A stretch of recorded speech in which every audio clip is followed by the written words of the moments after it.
ముఖ్యమంత్రి చంద్రబాబు నేతృత్వంలోని రాష్ట్ర ప్రభుత్వ బృందం సింగపూర్ పర్యటనకు బయలుదేరింది. అక్టోబర్ 22న జరిగే అమరావతి శంకుస్థాపనకు సింగపూర్ ప్రధాని లీ శాన్ లూంగ్ను భారత్కు ఆహ్వానించనుంది.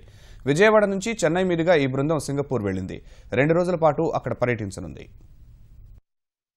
అమరావతి నగర నిర్మాణ ప్రణాళికలను చర్చించేందుకు ముఖ్యమంత్రి చంద్రబాబు నేతృత్వంలోని ప్రభుత్వ బృందం నేటి నుంచి సింగపూర్లో పర్యటించనుంది. మొదటి రోజు సింగపూర్ కన్సార్టియంతో సైన్స్ పార్కులో జరిగే వాణిజ్య సమావేశంలో ముఖ్యమంత్రి నేతృత్వంలోని ప్రభుత్వ బృందం పాల్గొంటుంది. ఆ తర్వాత మంత్రి ఈశ్వరంతో జరిగే విందు సమావేశంలో అమరావతి అభివృద్ధి కోసం చేపట్టే స్విస్ ఛాలెంజ్ విధానంపై చర్చిస్తారు.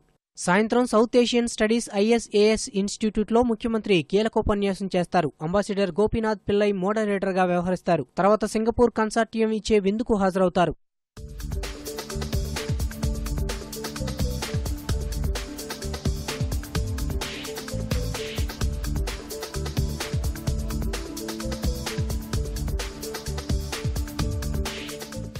రెండో రోజు ముఖ్యమంత్రి రాష్ట్ర ప్రభుత్వ బృందంతో కలిసి సింగపూర్ సిటీ గ్యాలరీని సందర్శిస్తారు. నివాసాలను, పారిశ్రామిక ప్రాంతాలను, వాణిజ్య ప్రాంతాలను, ఎయిర్ బేస్లు, రిజర్వాయర్లు, ఇతర ప్రాంతాలను పరిశీలిస్తారు. Civic district, Marina Bay planning ను సమీక్షిస్తారు. ప్రక్రియా ప్రణాళిక, బృహత్ ప్రణాళికలను అధ్యయనం చేస్తారు. సింగపూర్ సిటీ గ్యాలరీ సందర్శనలో గ్రీన్ అండ్ బ్లూ స్పేసెస్, వినోద ప్రాంతాలు, ఐలాండ్ వైడ్ వాటర్ క్యాచ్మెంట్, వ్యర్థాల నిర్వహణ, ప్రజా రవాణా నెట్వర్క్స్ తో భూముల సద్వినియోగంపై ప్రణాళికల ఇంటిగ్రేషన్లను పరిశీలిస్తారు.